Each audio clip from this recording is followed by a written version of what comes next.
Hello, j'espère que tu vas bien. On est le soir, je me sens inspirée. En fait, non, je viens de finir ma séance de yoga. Je fais du yoga sur YouTube en fait.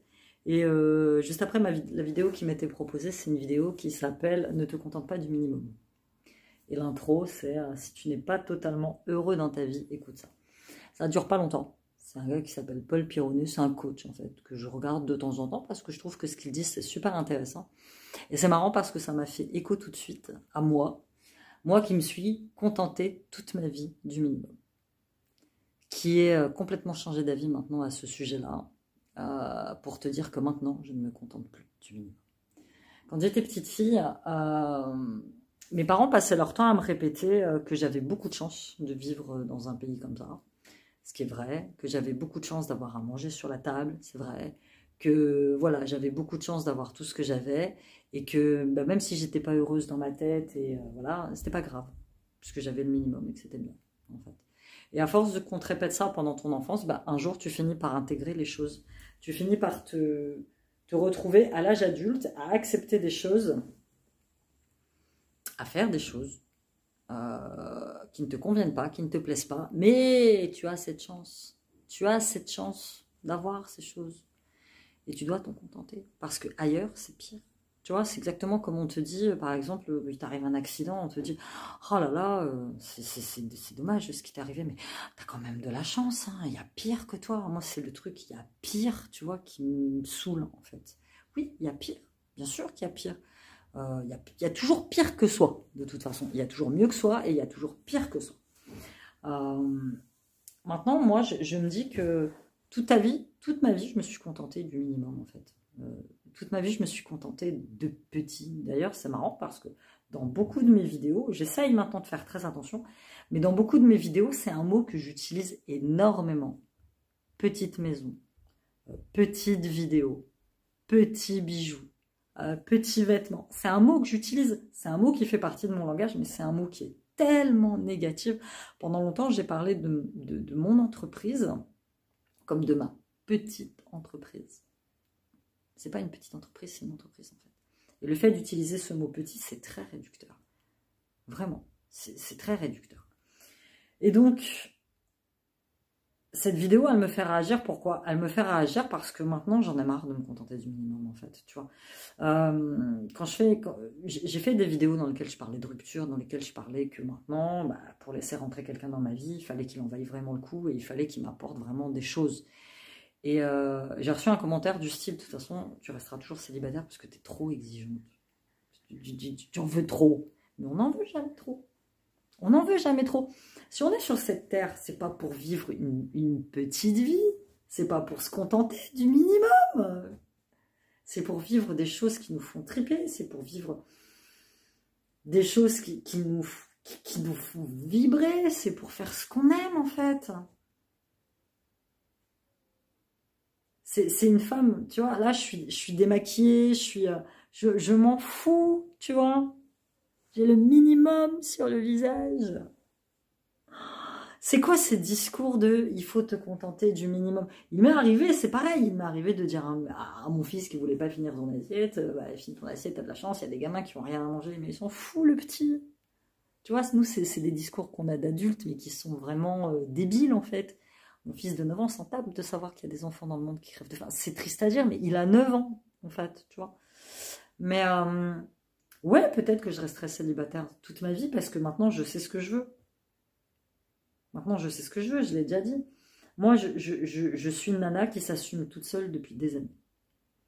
Même quand j'étais mariée, je m'assumais déjà toute seule, puisque j'avais un ex-mari qui était incapable d'être là, en fait. D'être là et de me donner ce dont j'avais besoin, tout simplement. Bref, là n'est pas la question de cette vidéo. Mais pendant des années, je me suis assumée toute seule. Je bosse, je paye mes factures seule. J'ai un appart où je vis seule, j'ai mes enfants une semaine sur deux, mais que j'ai décoré seule, j'ai fait des travaux seule. Enfin, je me démerde tous les jours toute seule. Moi, si je dois laisser rentrer quelqu'un dans ma vie, il doit m'apporter des trucs. Le minimum, tu vois, le minimum, je l'ai déjà. Je l'ai déjà. Donc, laisser rentrer quelqu'un dans ma vie qui va rien m'apporter, qui va... Non. Franchement, non. Non. Non. Je pense que dans la vie, on a besoin... Maintenant, tu vois, je dis ça, j'ai 48 ans, je pensais pas du tout pareil à 20 ans. À 20 ans, tu vois, j'ai connu des trucs improbables. Hein. À 20 ans, tu vois, quand je suis partie de chez mes parents pour habiter en fac, voilà, la chambre, elle était pourrie. Voilà, après, j'ai redéménagé, j'ai déménagé je sais pas combien de fois. Après, j'ai été vivre avec mon ex dans des petits trucs. C'était fun sur le moment. T'as 20 ans, tu vis des expériences, voilà, tu dors par terre sur un matelas. C'est sympa quand t'as 20 ans. Quand t'as l'âge que j'ai, non. Quand t'as l'âge que j'ai, non. Quand t'as l'âge que j'ai, bah, t'es en droit d'exiger ce qu'il y a de mieux. T'es en droit d'exiger ce qu'il y a de mieux. Un truc complètement con, par exemple, tu vas faire les courses. Moi, c'est simple, j'ai été élevée avec du discount, avec des trucs pas chers, avec des produits chinois, avec le marché. C'est-à-dire que moi, pour m'habiller, quand on était plus jeune, mes parents n'allaient pas dans les magasins. Bon, en même temps, il n'y avait pas autant de magasins que maintenant, mais ils nous habillaient sur les marchés, en fait. Aucune honte à ça.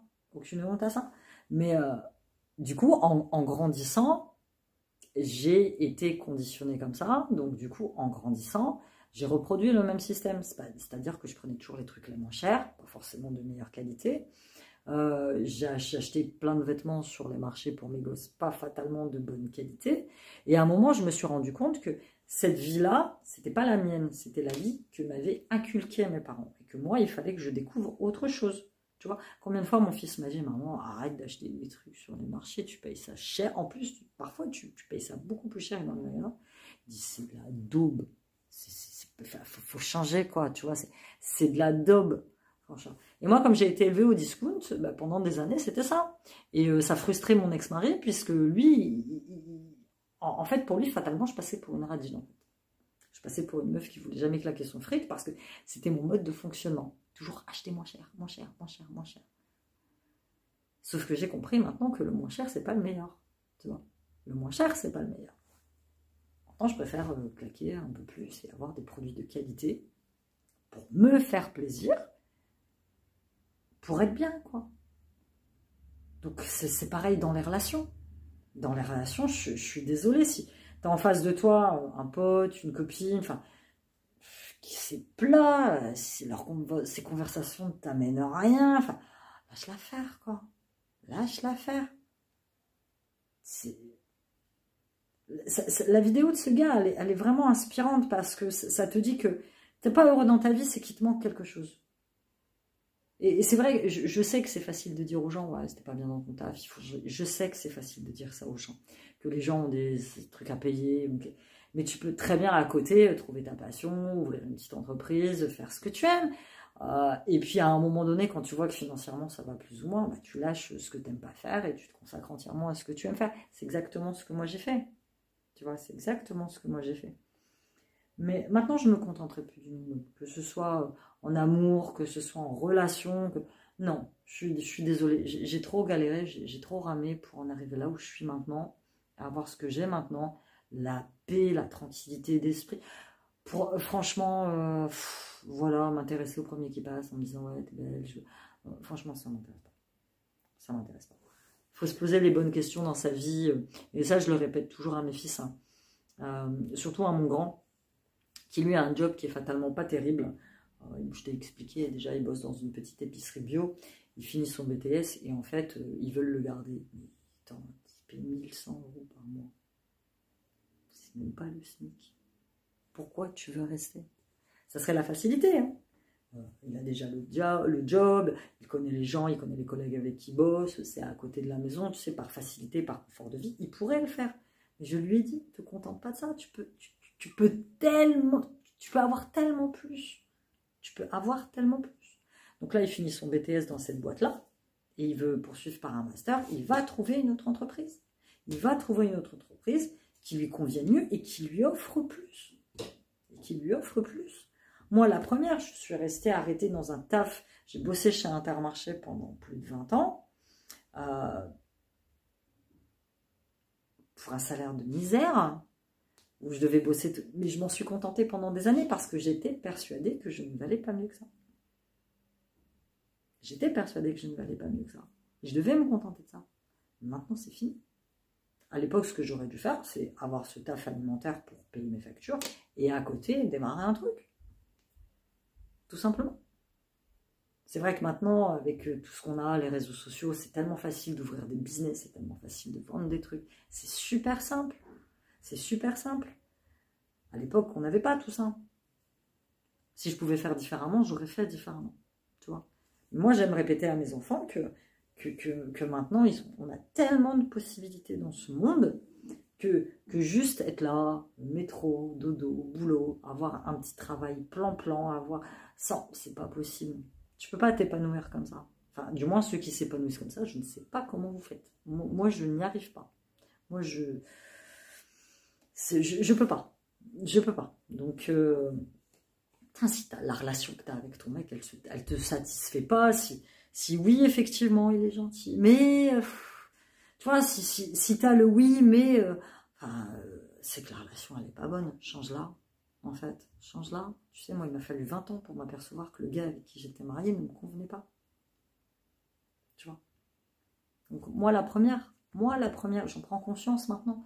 Mais sur le coup, d'être restée si longtemps avec quelqu'un qui, finalement, ne m'apportait pas ce que je voulais pour être heureuse, je me suis longtemps contentée du minimum, moi. Effectivement. Effectivement. Donc voilà, petite réflexion que j'ai eue là. Petite réflexion que j'ai eue là. Je te dis, moi, ma vie maintenant, je peux passer pour une prétentieuse, hein, je peux passer pour une meuf complètement barrée, je m'en fous en fait. Mais maintenant, je sais ce que je veux, tu vois, dans ma vie. Je sais que je vais pas pouvoir me contenter d'une relation complètement plate. Je sais que, voilà, si le gars en face amène pas des trucs sur la table,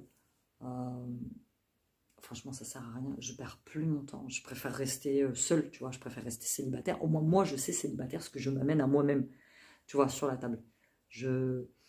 Pareil pour les amis, les machins. Tu vois, il y a quelques années, je me suis forcée à garder dans ma vie par politesse des gens qui me convenaient pas du tout, avec qui j'étais obligée de passer du temps. Voilà, oh non, putain, fini ça. Ah, terminé.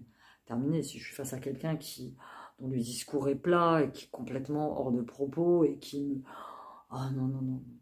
Non, je décline poliment et ça me convient pas, quoi. Donc, après, te dire si dans ma vie là, maintenant, parce qu'on m'a posé la question, Amy, est-ce que dans ta vie là, tu es pleinement heureuse? Je suis heureuse. Le pleinement heureuse, je sais pas ce que ça veut dire. J'ai posé la question à mon hypno et il me dit, bah, en fait, le pleinement heureux, c'est quand vous vous levez le matin, que vous êtes contente de vous lever, et le soir, quand vous vous couchez, vous êtes contente de votre journée et contente de ce que vous avez fait. C'est ça, être le pleinement heureuse. Moi, pour l'instant, je suis heureuse. Je suis heureuse de me lever le matin, de faire tout ce que je fais. Je suis heureuse de te faire des vidéos tous les jours, de te poster mes vidéos, de faire des petites réflexions comme ça. Je suis heureuse. Le pleinement heureuse, pour l'instant, je ne sais pas ce que c'est. Je le cherche, je l'expérimente, je travaille là-dessus, mais peut-être qu'un jour, je toucherai du doigt ce pleinement heureuse. Peut-être. Mais bon, n'hésite pas à avoir des standards élevés. N'hésite pas. Tu vois, tu vas au resto, je te disais, on t'amène un plat, il est tiède. Bah, tu vois, il y a quelques années, j'aurais mangé mon plat, j'aurais payé, j'aurais dit merci, c'était bon. C'est fini ça. Tu n'es pas pleinement satisfait, tu n'es pas pleinement satisfait. Tu as le droit de ne pas être pleinement satisfait. Tu n'es pas ici pour vivre une vie à moitié satisfaite. Voilà, tout simplement. Je te laisse. Je te souhaite une bonne soirée. Moi, je vais manger. J'ai fini mon petit yoga. Si tu n'es pas abonné, abonne-toi. Et on se retrouve bientôt pour une prochaine réflexion. Bye bye.